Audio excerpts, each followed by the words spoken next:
দেখো আজকে প্রথম অঙ্ক কি বলেছে, বলেছে বার্ষিক 10% সরল সুদের হারে এ টাকার বি মাসের সুদ কত হবে। অর্থাৎ আমরা কি জানি, আমরা জানি দেখো I is equal to P R T by 100। অর্থাৎ দেখো আই এখানে কত, এখানে পি কত বলেছে, এখানে পি বলেছে এ টাকা, আর বলেছে 10 এবং পি বলেছে বি, বি মাসের অর্থাৎ বি বাই 12, যেহেতু এক বছরে 12 মাস হয়, ক্যালকুলেশন করলে কি আসবে দেখো 0 0, তাহলে এ বি বাই 120 টাকা। তাহলে এখানে অ্যান্সার কি, অর্থাৎ সঠিক অপশন অপশন বি। বলছে দেখো একটি বৃত্তের কেন্দ্র ও এবং ব্যাস হচ্ছে এবি। তাহলে বৃত্ত একটা, ব্যাস কত বলেছে এবি, এটা ও। তারপরে কি বলেছে, বলছে এবিসিডি বৃত্তস্থ চতুর্ভুজ, এবিসিডি বৃত্তস্থ চতুর্ভুজ, অর্থাৎ এটা বৃত্তস্থ চতুর্ভুজ। এখানে সি দিলাম, এখানে ডি, এর কোণে সবসময় সি দেওয়ার চেষ্টা করবে, তাহলে ক্যালকুলেশনটা সুবিধা হবে।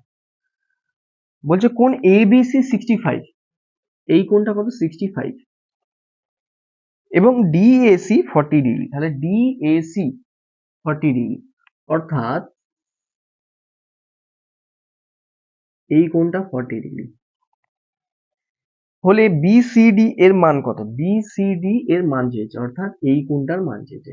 দেখো কোণ বি সমান কোণ এ হবে, অর্থাৎ এটা যদি 65 ডিগ্রি হয়, এটাও 65, এখানে 40 আছে, তাহলে এটা কত হবে 25 ডিগ্রি, এবং এখানে দেখো টোটালটা কত 360 ডিগ্রি, তাহলে 360 ডিগ্রি যদি টোটাল হয়, তাহলে আমার এটা 65 এটা 65, অর্থাৎ 65 মাল্টিপ্লাই টু 0 130, সেখান থেকে দেখো 130 মাইনাস করে দাও 0 3 2, এবার দেখো এই দুটো কোণ আছে, একে 2 দিয়ে ডিভিশন করে দাও,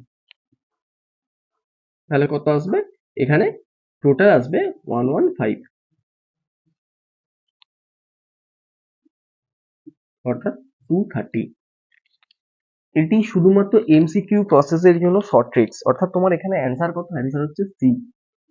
এটা এমসিকিউ প্রসেসের জন্য শর্ট ট্রিক্স, এই কোণটা যা হবে এই কোণটা একই কোণ হবে, এবং যেই ক্যালকুলেশন হবে টোটালটা কত 360 ডিগ্রি, সেই 360 ডিগ্রি থেকে তোমাকে বাদ দিতে হবে। ওকে,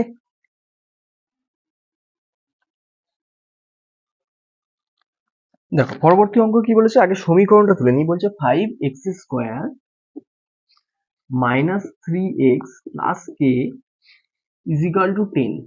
বলছে এর বীজ দুটির গুণফল, অর্থাৎ alpha into beta is equal to -2 হলে কে এর মান কত। আচ্ছা, যখনই এই ধরনের সমীকরণ আসবে, আমি একটা কথা কি বলেছি, বলেছি A X square plus B X plus C is equal to 0 এর সঙ্গে তুলনা করবে।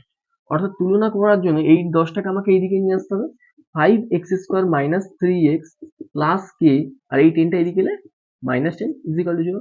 এবার দেখো a ইজ ইকাল টু কত 5, b ইজ ইকাল টু কত -3, এবং c ইজ ইকাল টু কত k -10। তাহলে আলফা ইন্টু বিটা, আমরা কি জানি আলফা ইন্টু বিটা মানে সি বাই এ, অর্থাৎ এখানে দেখো আলফা বিটার ভ্যালু কত বলেছে -2, তাহলে এখানে সি বলেছে কত কে -10, এবং এখানে দেখো এ মানে কত হচ্ছে 5, অর্থাৎ কত আসবে দেখো -10 ইজ ইকাল টু কে -10। তাহলে দেখো -10, এই 10টা এদিকে এলে কত +10, অর্থাৎ কে ইজ ইকাল টু কত 0। তাহলে এখানে তোমার অ্যান্সার আসবে, এখানে তোমার অ্যান্সার আসছে অপশন সি। কি বলেছে, বলছে tan theta plus cot theta is equal to 2 হলে, তাহলে tan two the power 2024 theta plus cot two the power 2024 theta is equal two কত। আচ্ছা, সমীকরণটা তুলে নিই, তাহলে tan theta plus cot theta is equal to 2, the tan 2024 theta plus cot 2024 theta is equal to কত। দেখো এটা আমি আগের ভিডিওতেও বলেছি, এখনো বলছি, যখন এই ধরনের অঙ্ক আসবে না, তখন দেখো ইজ ইকুয়াল টু 2, তার মানে এমনই একটা ভ্যালু ধরতে হবে যে ভ্যালুটা, এর ভ্যালু এই দুটো যোগফল হচ্ছে 2 হবে। তাহলে আমি যদি এটা 1 ধরি, এটা 1 ধরি, তাহলে দেখো 1 প্লাস 1 কত আসছে 2। তাহলে দেখো 1 এমনই একটা সংখ্যা যা তুমি 1 এর মাথায় যাই দাও দেখবে 1ই আসছে, যেমন 1 স্কোয়ার কত আসবে 1, ওয়ান কিউব কত আসছে ওয়ান, তাহলে দেখো ওয়ানের মানে যদি 2024 দাও তার ভ্যালু কিন্তু ওয়ানই আসবে। তাহলে এখানে দেখো one to the power 2024 plus one to the power 2024, one plus one is equal to two. অর্থাৎ এখানে এই অঙ্কের অ্যান্সারটা হচ্ছে অপশন সি, অপশন সি 2 হবে।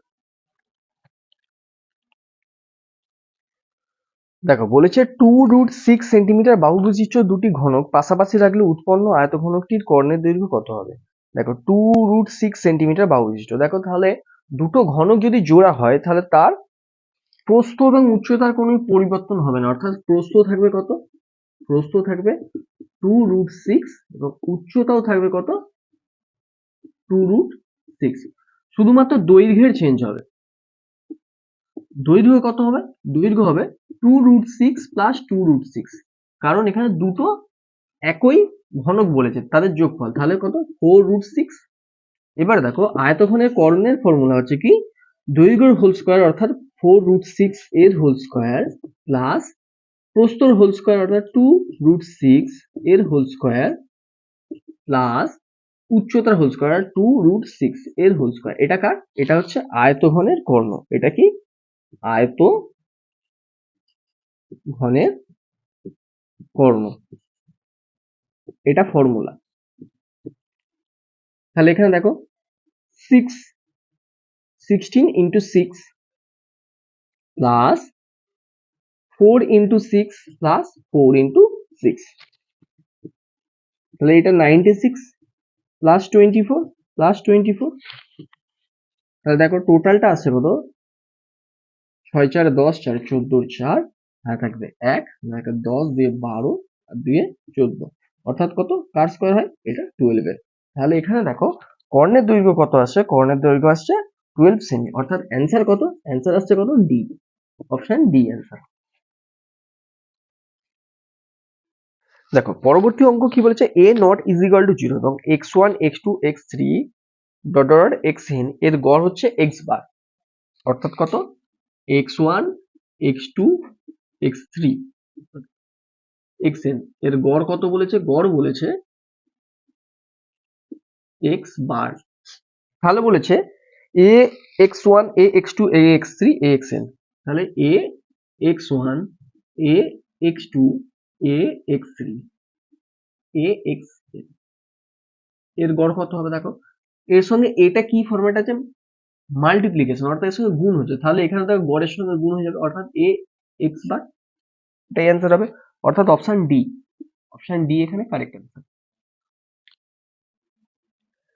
দেখো পরবর্তী অঙ্ক বলেছে একটি অংশীদারি ব্যবসায় দুই বন্ধুর প্রাপ্ত লভ্যাংশের অনুপাত 5/7:2/3, অর্থাৎ কত লভ্যাংশের অনুপাত 5/7:2/3, বলছে তাদের মূলধনের অনুপাত কত। তাহলে দেখো এই ধরনের যখন অঙ্ক আসবে তখন এই নিচেরটা কি করবে এলসিএম করবে, যদি এলসিএম না যায় তাহলে আমরা জানি কি করতে হবে মাল্টিপ্লিকেশন, অর্থাৎ এখানে অ্যান্সার আসবে কত 7 × 3 ইজ ইকুয়াল টু 21, তাহলে 5/7 মাল্টিপ্লাই 21 2/3 মাল্টিপ্লাই 21, তাহলে কত 15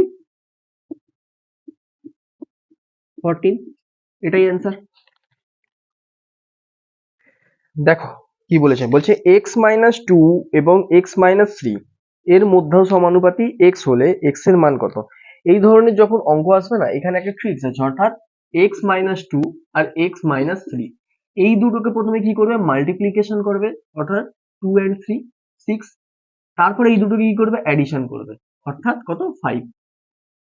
এইভাবেই মধ্য সমানুপাতি নির্ণয় করা যায় এবং এটা শুধুমাত্র এমসিকিউ প্রসেসের জন্য শর্ট ট্রিক্স, অর্থাৎ এখানে অ্যান্সার কত আসবে 6/5।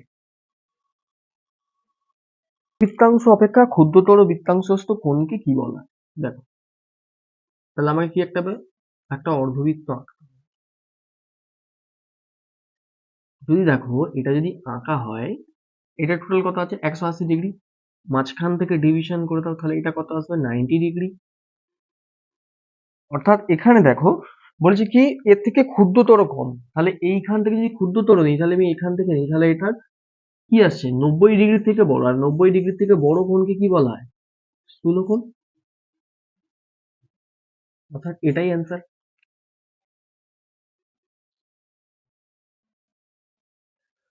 পরবর্তী অঙ্ক কি বলছে, বলছে tan 35 ডিগ্রি কত, tan 35 degree into tan 55 degree is equal to কত বলছে, সাইন থিটা। সাইন থিটা বলেছে, তাহলে দেখো tan 35 degree into tan 90 degree minus কি বলেছে theta, sine theta. tan 35 degree into tan 90 degree minus theta মানে কি, cot থিটা, অর্থাৎ cot 35 degree is equal to কত বলেছে, সাইন থিটা। আর আমরা দেখো জানি কি tan theta is equal to 1 by cot theta. তাহলে tan theta into cot theta এর ভ্যালু কত, 1।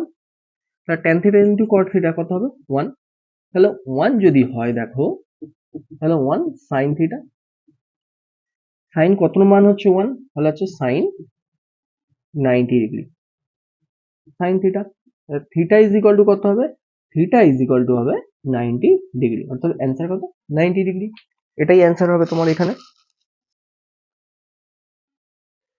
পরবর্তী অঙ্ক কি বলেছে, বলছে দেখো একটি নিরেট অর্ধগোলকের সমতল সংখ্যা কত, একটি নিরেট অর্ধগোলকের সমতল সংখ্যা কত, একটি। তারপরেরটা বলেছে দেখো 10, 11, 9, 7, 13, 8, 14 তথ্যের মধ্যমা কত। তখন এগুলো কি করে, ছোট থেকে বড় হিসাবে সাজিয়ে নেবে। তাহলে কি আসছে, প্রথম সব থেকে ছোট কি, 7, 8, 9, 10, 11, 13 এবং 14। এবং দেখো এটা একমাত্র নির্ভুল করার জন্য তোমরা এখানে দেখে নেবে যে কটা দেওয়া আছে, অর্থাৎ 1, 2, 3, 4, 5, 6, 7। দেখো মিলিয়ে নেবে খাতার সঙ্গে, 1, 2, 3, 4, 5, 6, 7। তাহলে এখানে দেখো এইদিকে কত, 3টে আছে, এইদিকে 3টে আছে, তাহলে মধ্যমাকে 10, অর্থাৎ এখানে অ্যান্সার কত আসবে, 10।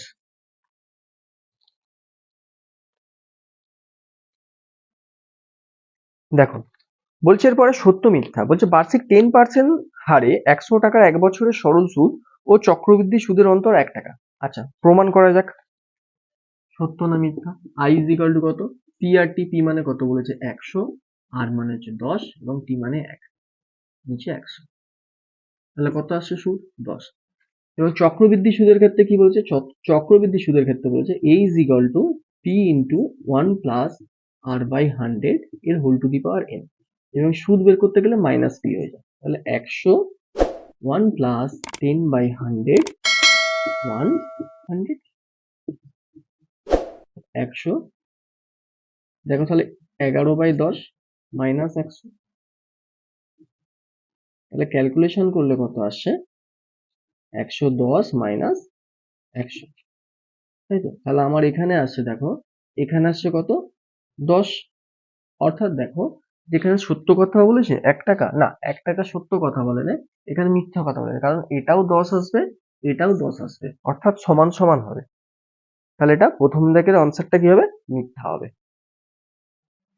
পরবর্তী অঙ্ক কি বলছে, বলছে কোনো বৃত্তে দুটি ব্যাসার্ধ ও বৃত্তচাপ দ্বারা সীমাবদ্ধ ক্ষেত্রকে কি বলা হয়, বৃত্তকলা বলা হয়। হ্যাঁ এটা সত্য কথা।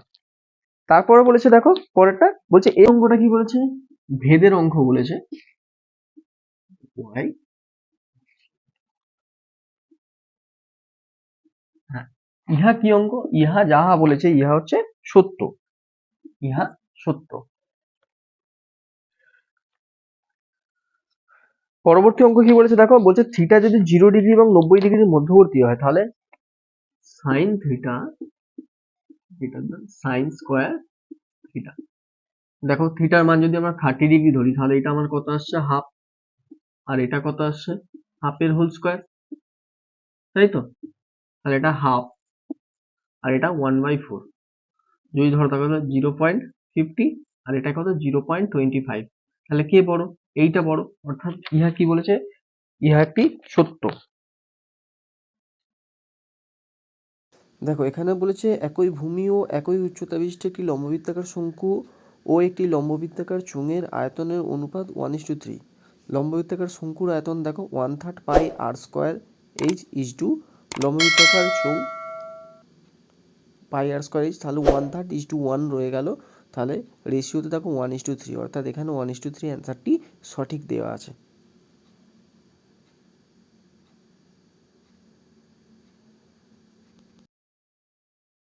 দেখো আজকের শেষ অঙ্ক বলেছে সংখ্যাগুরু মান চেয়েছে। দেখো সংখ্যাগুলোকে আগে সাজিয়ে নিই। 2, 3, 9, 10, 9, 3, 9। এখানে দেখো 9 সংখ্যাটি বারবার ধরে ফিরে আসছে, অর্থাৎ সংখ্যাগুরু মান যেই সংখ্যাটি বারবার ধরে ফিরে আসে সেটি হচ্ছে সংখ্যাগুরু মান। দেখো এখানে তাহলে সংখ্যাগুরু মান কত? এখানে সংখ্যাগুরু মান হবে সংখ্যাগুরু ইজ ইকুয়াল টু 9, অর্থাৎ অ্যান্সার কত হবে? 9।